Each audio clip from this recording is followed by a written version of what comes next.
आज के भारत को पहले कभी सोने की चिड़िया कहा जाता था, ये बात तो हम सब जानते हैं। लेकिन सोने की चिड़िया का मतलब सिर्फ ये नहीं था कि यहाँ सोने चांदी या हीरे जवाहरात की भरमार थी। यहाँ और भी कई तरह की अकूट संपदा भी थी। इसमें से मसाले भी एक थे। इनकी सुगंध हजारों किलोमीटर दूर अटलांटिक महासागर किनारे बसे पुर्तगाल समेत पूरे यूरोप को महकाती थी। हाँ, वो बात अलग है कि जिस ताज पर इंग्लैंड की महारानी इतना इतराती हैं, उसमें लगा कोहिनूर हीरा भी भारत की गोलकुंडा खान से ही निकला था। बहरहाल इन्हीं मसालों की खुशबू और उनका स्वाद ही था शायद जिसने यूरोपियन लोगों को भारत आने पर मजबूर कर दिया था। कैसे, आइए जानते हैं। सिकंदर का भारत पर आक्रमण क्यों? वास्को डी गामा पहला वो यूरोपियन शख्स था जिसे मसालों की महक ने सबसे पहले अपनी ओर खींचा। वैसे यूरोप के एकदम पश्चिमी किनारे पर बसा पुर्तगाल इसी फिराक में था कि कैसे उसे मसालों की खेप सस्ते में मिल जाए। ऐसा नहीं है कि प्राचीन समय में भारत और यूरोप के बीच व्यापार नहीं होता था। माना जाता है कि ईसा से सैकड़ों साल पहले से भारत यूरोप के बीच व्यापार होता रहा है। इसका एक उदाहरण भारत पर 327 ईसा पूर्व में सिकंदर का आक्रमण भी है। वो भारतीय संपदा के बारे में बखूबी जानता था। खैर, उसे यहाँ तो जीत नहीं मिली और शायद वो वापस अपने देश भी नहीं पहुँच पाया था। इस बात से ये तो साफ है कि विदेशी लोग भारत की ओर आकर्षित थे। अब उसके पीछे वास्तव में मसाले थे या फिर यहाँ की शोहरत, कुछ कहा नहीं जा सकता।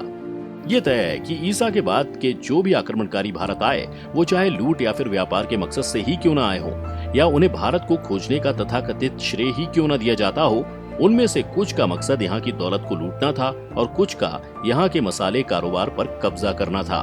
बहरहाल हम ज्यादा पीछे नहीं जाएंगे, बात की शुरुआत फिर वास्को डी गामा की सदी से ही करते हैं। प्राचीन समय में यूरोप का सबसे वर्चस्व वाला देश था इटली, जो वेनिस, रोम, फ्लोरेंस, जिनेवा जैसे नन्हे और टापुओं पर बसे राज्यों में बटा हुआ था।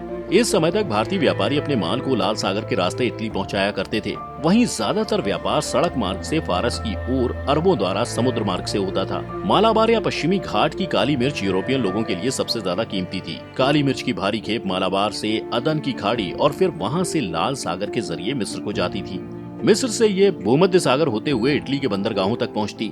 इस व्यापार में इटली के पड़ोसी फ्रांस, पुर्तगाल और स्पेन किसी भी तरह के हिस्सेदार नहीं हुआ करते थे। इस तरह से जो माल भारत से इटली, फारस और अरब पहुंचता, उसी माल को वहां के व्यापारी अपने पड़ोसी देशों में बेच देते थे। इससे इस माल की कीमत कई गुना बढ़ जाती थी। इसे ऐसे समझा जा सकता है मानो भारत से ईरान ने 1000 रुपए प्रति किलो में काली मिर्च खरीदी।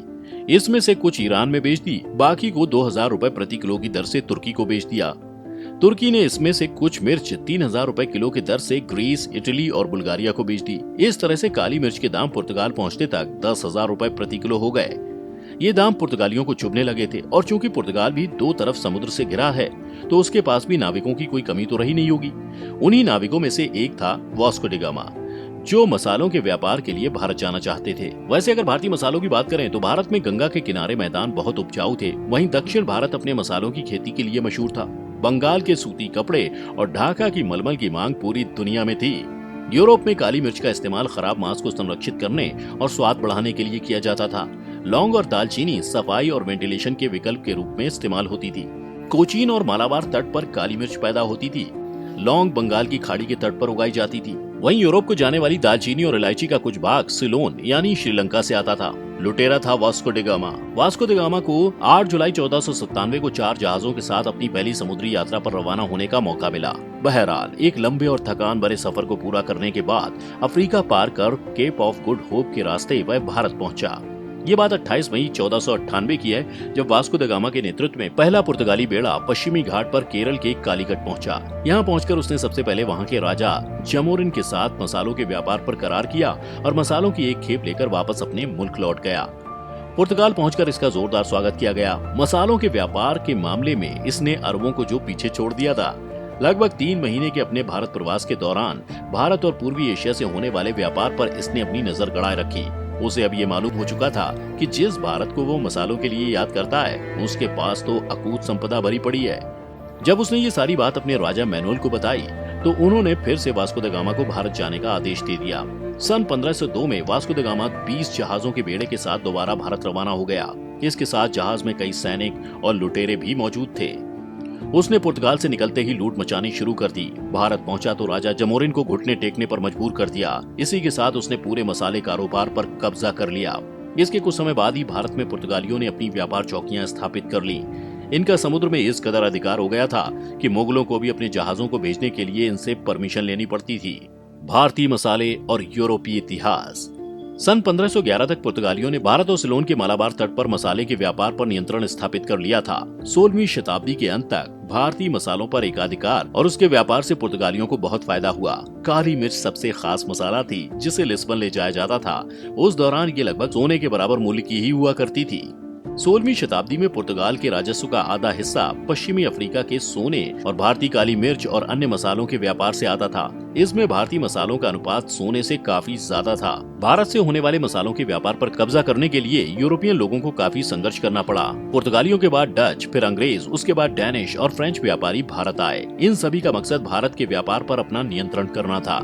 1658 में सिलोन में दालचीनी के व्यापार और 1663 में मालाबार तट पर काली मिर्च के बंदरगाह पूरी तरह से डचों के नियंत्रण में थे। एक समय ऐसा भी आया जब कम भाव होने के चलते डचों ने एम्स्टर्डम के सभी मसालों को आग लगा दी। इसके बाद अंग्रेजों द्वारा भारत में मचाई गई लूट से सभी वाकिफ हैं। भारतीय संपदा का ऐसा कोई भी तत्व शेष नहीं रह गया था जिसे अंग्रेजों ने ना लूटा हो। यहाँ तक कि भारत को गुलाम बनाने के लिए अंग्रेजों ने सभी हदों को पार किया। भारत की रियासतों और साम्राज्यों को तबाह किया और उन्हें बुरी तरह लूटा। भारत के कारोबार पर कब्जा जमाने के लिए अंग्रेजों ने अपने यूरोपियन प्रतिद्वंदियों तक को खदेड़ दिया था। भारत के राजमहलों, रेशमी सूती वस्त्रों, सोने चांदी, हीरे जवाहरातों की चकाचौंध देख यूरोपियन लोग बावले हो गए थे।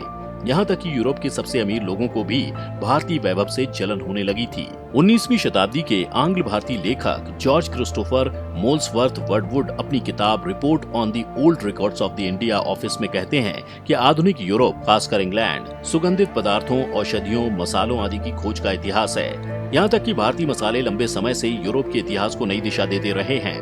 भारत के विभिन्न बंदरगाह से मसाले, प्राकृतिक औषधियाँ, रत्न और कई मूल्यवान धातुओं का निर्यात यूरोपीय देशों में किया जाता था। लालची यूरोपियन देशों ने अपनी जरूरतों को पूरा करने के लिए भारत जैसे एशियाई देशों में लूट मचाई, उन्हें बुरी तरह से कंगाली की हालत में ला दिया। भारतीय उपमहाद्वीप की शोहरत और अकूट संपदा ने ऐसे लालची यूरोपियन देशों को भारत आने पर मजबूर किया। साथ ही भारतीय मसालों की सुगंध और उनका लाजवाब स्वाद भी था जो यूरोपियन भारत की ओर खिंचे चले आए। आपको क्या लगता है कि अगर मसाले यूरोपियन को नहीं खींचते तो आज भारत कैसा होता? हमें कमेंट में बताएं। वीडियो अगर पसंद आई हो तो इसे लाइक और शेयर करें और चैनल को सब्सक्राइब करना ना भूलें।